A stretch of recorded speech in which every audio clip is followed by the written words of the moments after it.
بسم اللہ الرحمن الرحیم۔ تعارف سورہ البلد این مکمل ترجمہ۔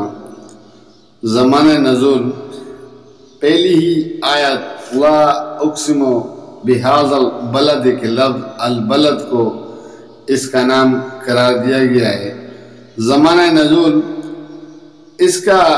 مضمون و انداز بیان مکہ معظمہ کے ابتدائی دور کی صورتوں کا سا ہے،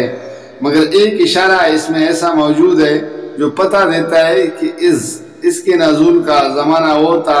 جب کفار مکہ رسول اللہ صلی اللہ علیہ وسلم کی دشمنی پر تل گئے تھے اور آپ کے خلاف ہر ظلم و زیادتی کی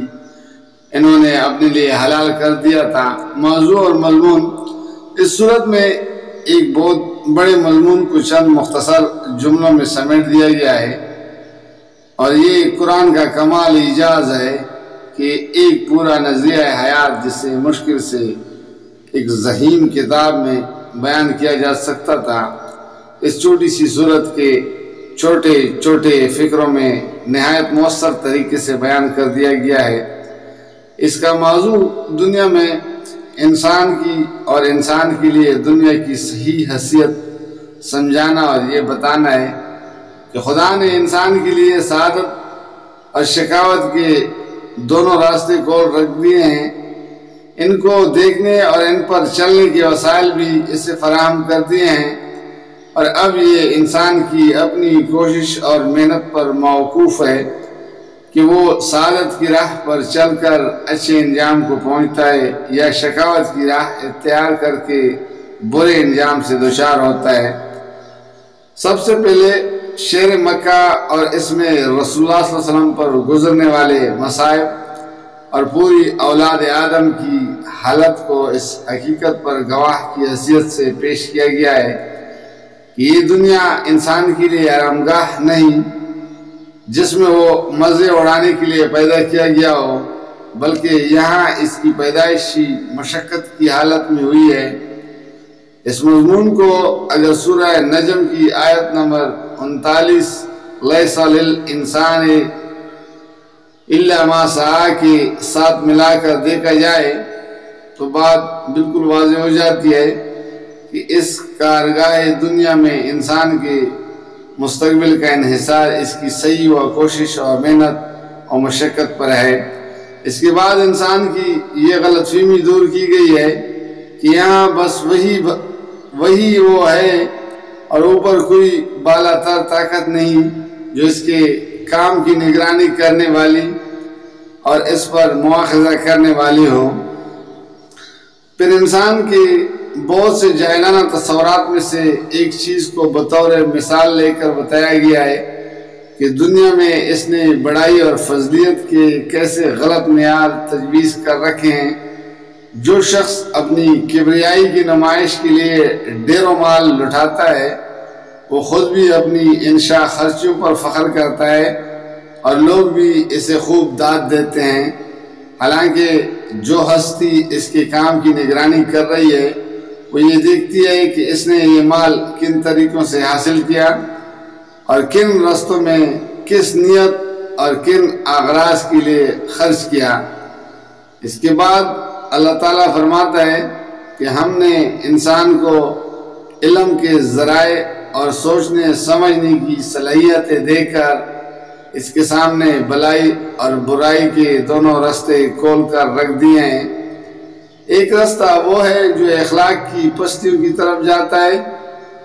اور اس پر جانے کے لیے کوئی تکلیف نہیں اٹھانی پڑتی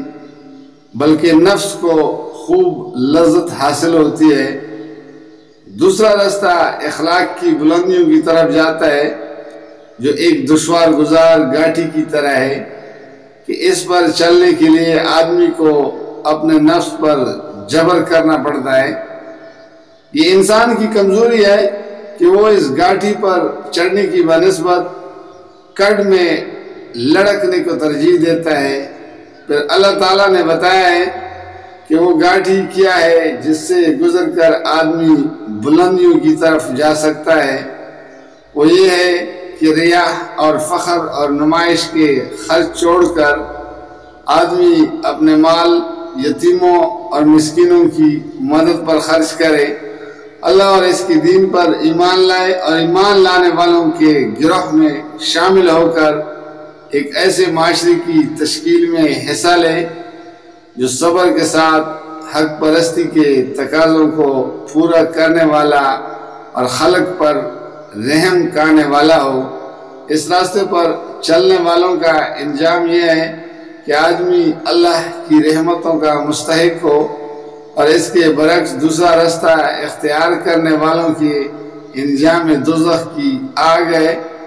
جس سے نکلنے کے سارے دروازے بند ہیں۔ سورہ البلد کا مکمل ترجمہ۔ شروع اللہ کا نام لے کر جو بڑا مہربان نہایت رحم والا ہے۔ نہیں، میں قسم کھاتا ہوں اس شہر کی، اور حال یہ ہے کہ اے نبی صلی اللہ علیہ وسلم، اس شہر میں تم کو حلال کر لیا گیا ہے، اور قسم کھاتا ہوں باپ کی اور اس اولاد کی جو اس سے پیدا ہوئی، در حقیقت ہم نے انسان کو مشقت میں پیدا کیا ہے۔ کیا اس نے یہ سمجھ رکھا ہے کہ اس پر کوئی قابو نہ پا سکے گا؟ کہتا ہے کہ میں نے ڈیر و مال اڑا دیا۔ کیا وہ سمجھتا ہے کہ کسی نے اس کو نہیں دیکھا؟ کیا ہم نے اسے 2 آنکھیں اور 1 زبان اور 2 ہونٹ نہیں دیے، اور دونوں نمایاں رستے اسے نہیں دکھائے؟ مگر اس نے دشوار گزار گھاٹی سے گزرنے کی ہمت نہ کی، اور تم کیا جانو کہ کیا ہے وہ دشوار گزار گھاٹی؟ کسی گردن کو غلامی سے چھڑانا، یا فاقے کے دن کسی قریبی یتیم یا خاک و نشین مسکین کو کھانا کھلانا، پھر اس کے ساتھ یہ کہ آدمی ان لوگوں میں شامل ہو جو ایمان لائے اور جنہوں نے ایک دوسرے کو صبر اور خلق خدا پر رحم کی تلقین کی۔ یہ لوگ ہیں دائیں بازو والے، اور جنہوں نے ہماری آیات کو ماننے سے انکار کیا وہ بائیں بازو والے ہیں، ان پر آگ چائی ہوئی ہوگی۔ جزاک اللہ، فی امان اللہ۔